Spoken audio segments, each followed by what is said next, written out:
नमस्कार। मिथुन राशि पर विस्तार से ग्रहों की चर्चा करेंगे तथा और नई जानकारी आपको दी जाएगी, जैसे कि अभी शुक्र का उदय होना और उसके एक्शन मिथुन पर क्या होंगे तथा इसी सप्ताह आने वाले 29 और 30 तारीख की मध्य रात्रि को 12:29 पर शनि का वक्री होना, रेट्रोग्रेड मोशन में जाना, इसके साथ साथ बृहस्पति द्वादश भाव में आपके लिए क्या लेकर आए हैं और कितने दिन रहेंगे, आपके ऊपर क्या प्रभाव होगा। देखिए, बहुत साफ साफ बातें आपको सुनने को मिलेंगी, लेकिन मैं निवेदन करूंगा जिन लोगों को बेसिक जानकारी ज्योतिष की नहीं है, वो अगर ठीक से समझ नहीं पा रहे हैं कि मेरा लग्न क्या है, राशि क्या है।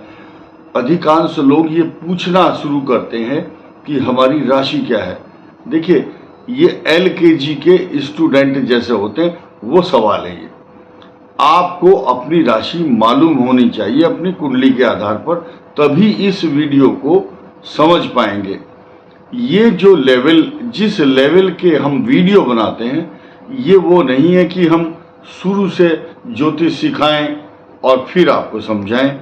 ये संभव नहीं है। इसलिए जिन लोगों को ये भाषा शैली समझ में नहीं आती है कि ये दृष्टि, ये महादशा, पंचम भाव, छठा भाव, ये समझ में नहीं आता है, तो कृपया वो अपना समय नष्ट ना करें और हमें ये प्रश्न ना करें कि मेरी राशि बताओ।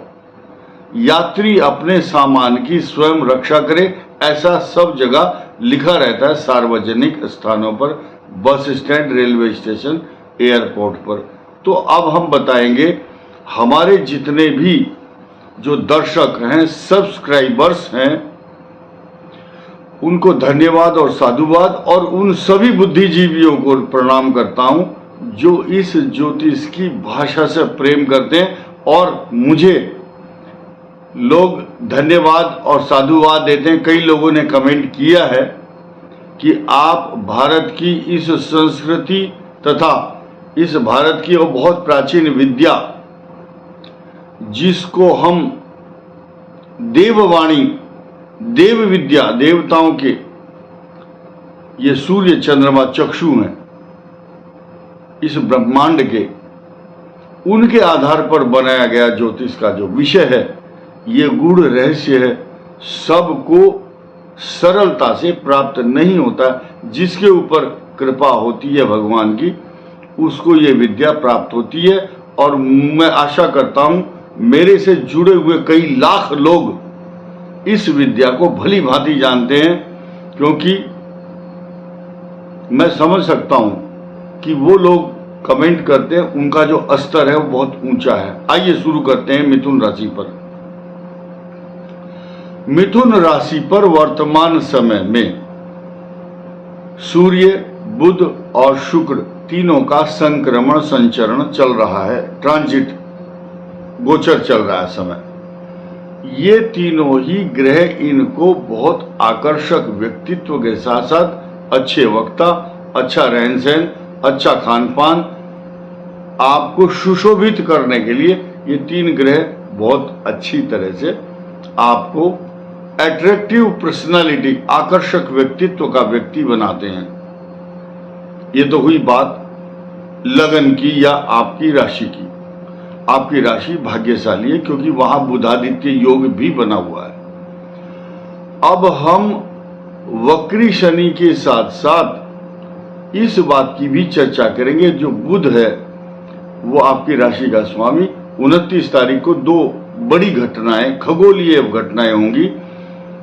12:03 के अंतराल में 12:26 पर सुबह बुध अगले राशि में प्रवेश करेंगे, यानी कि मिथुन से कर्क में आएंगे, और भाग्य स्थान जो है ना मिथुन राशि का, वहां बैठे हुए शनि देव अपनी वक्र दृष्टि से अपनी यात्रा आरंभ करेंगे।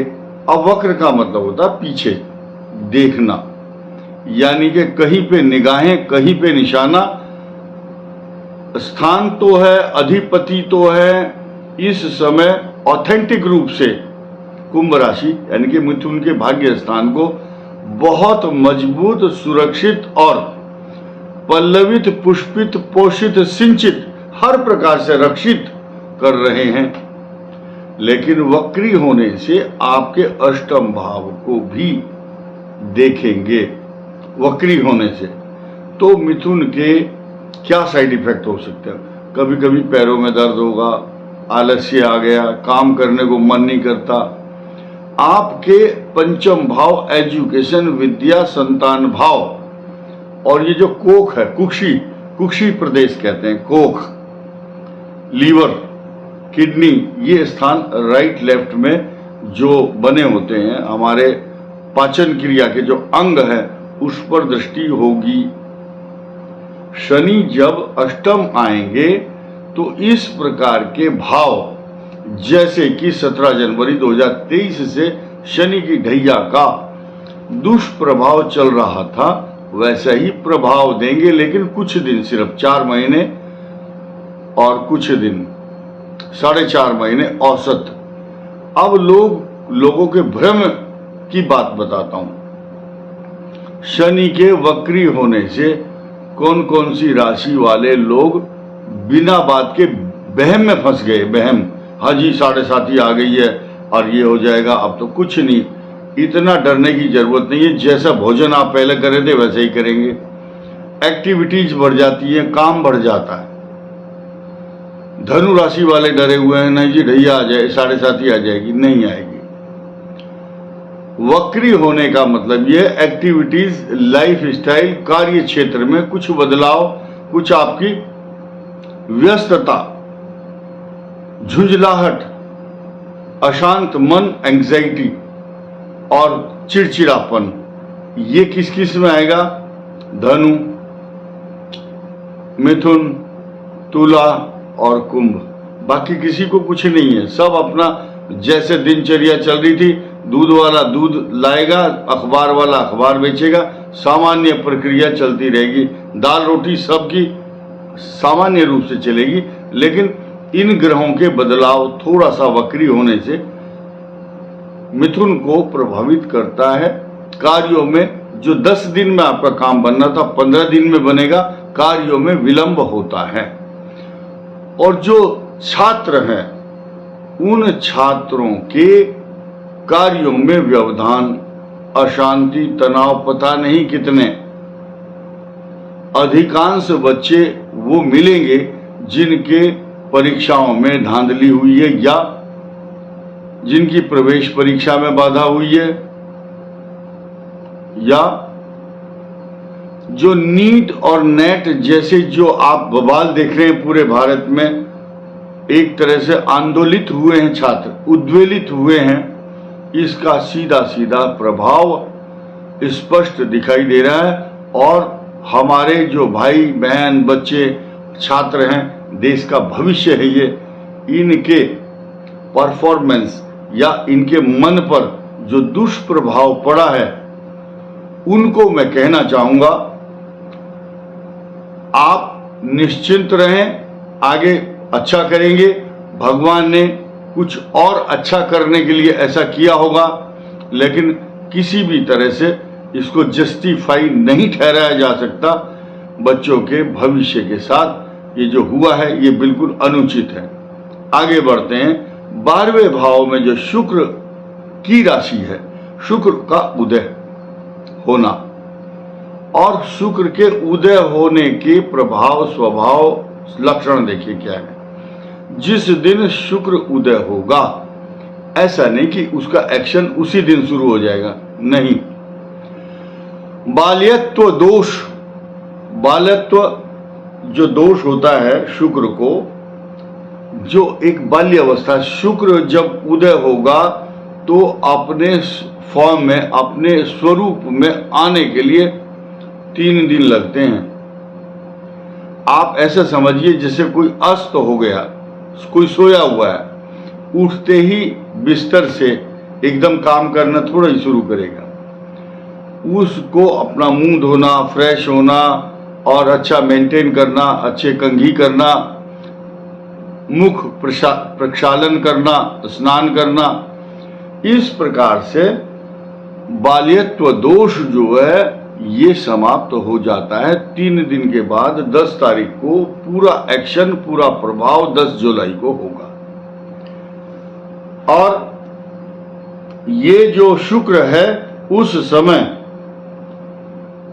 ज्योतिष की गणना के आधार पर कर्क राशि में होंगे। कर्क राशि में जब उदय होगा शुक्र का, ऐसा होने से मंगल का परिवर्तन भी ठीक 2 दिन बाद होगा, यानी कि 12 तारीख को। तो सीक्वेंस जो बनती है मिथुन के लिए, कुल मिलाकर के, जैसे कि 12वें भाव में गुरु है, वो आपके 7वें भाव का स्वामी, आपके 10वें भाव का स्वामी। नौकरी तो मिल रही है लेकिन अनुचित लगता है आपको कि मेरे लायक नहीं, मेरे लेवल की चीज नहीं है, आप उसको एक्सेप्ट नहीं कर रहे हैं, व्यर्थ की भागदौड़ हो रही है। और जो आपका 11वां भाव है, लाभ, इनकम, रिसोर्सेज ऑफ इनकम, आमदनी के जो स्रोत हैं, उनका स्वामी 12th हाउस में 12 तारीख को चला जाएगा।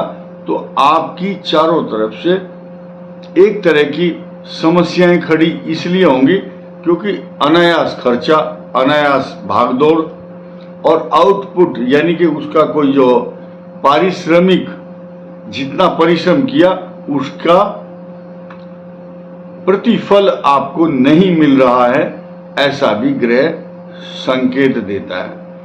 अब जब तक बृहस्पति मिथुन राशि में 14 मई को नहीं आएंगे 2025 में, तब तक आपको तीर्थ यात्राएं, दान, धर्म, यज्ञ, पूजा पाठ और धार्मिक समारोह, मांगलिक कार्यों में व्यस्त रहना पड़ेगा। शादी विवाह और जहां भी यज्ञ आदि हो रहा हो या धार्मिक मांगलिक कार्य हो रहा हो, उनमें आपको शरीक होना पड़ेगा, सम्मिलित होना पड़ेगा। और ये स्थिति लगभग अभी अगले 11 महीने तक रहेगी मिथुन राशि के लिए। ये खराब नहीं होता, इससे अच्छे संस्कार मिलते हैं। लेकिन ये जो भाग्य की बात हम कर रहे थे, भाग्यम फलति सर्वत्र न विद्या न च पौरुषम, बिना भाग्य के कुछ भी नहीं होता। भले ही कोई ग्रह विचलित हो, दाएं बाएं हो, 2 ग्रह तो आपको अच्छा देंगे ही फल। आपके धन स्थान, कुटुंब, वाणी स्थान पर शुक्र का गोचर, इसके अलावा भाग्य स्थान में बैठे हुए शनि, कोई भी ग्रह किसी भी प्रकार की हानि करने की कोशिश करे तो नहीं कर पाएगा। रीजन यही है कि आपके भाग्य को पूरी तरह से पल्लवित, पुष्पित, सिंचित करने के लिए शनि विद्यमान है। भले ही आपके चतुर्थ और दशम में राहु केतु बैठे हैं, ये राहु केतु आपको स्टेबल स्थायित्व प्रदान नहीं कर रहे हैं, माता के स्वास्थ्य को प्रभावित करते हैं। भूमि, भवन, वाहन, सवारी, प्रॉपर्टी से जुड़े मामले आपको परेशान और विचलित कर रहे हैं, इसलिए आपको संभल कर रहना है। अच्छा खान पान, लाइफ स्टाइल बदलनी, मेडिटेशन करना, हनुमान जी की उपासना इसलिए आवश्यक है क्योंकि आपके इनकम और 6ठे स्थान शत्रुओं को दलन और कुचलने वाला जो ग्रह है वो मंगल इसका स्वामी है। और हनुमान जी अगर प्रसन्न रहेंगे तो आपके ऊपर कृपा हमेशा हमेशा के लिए बनी रहेगी। इस वीडियो में इतना ही, धन्यवाद।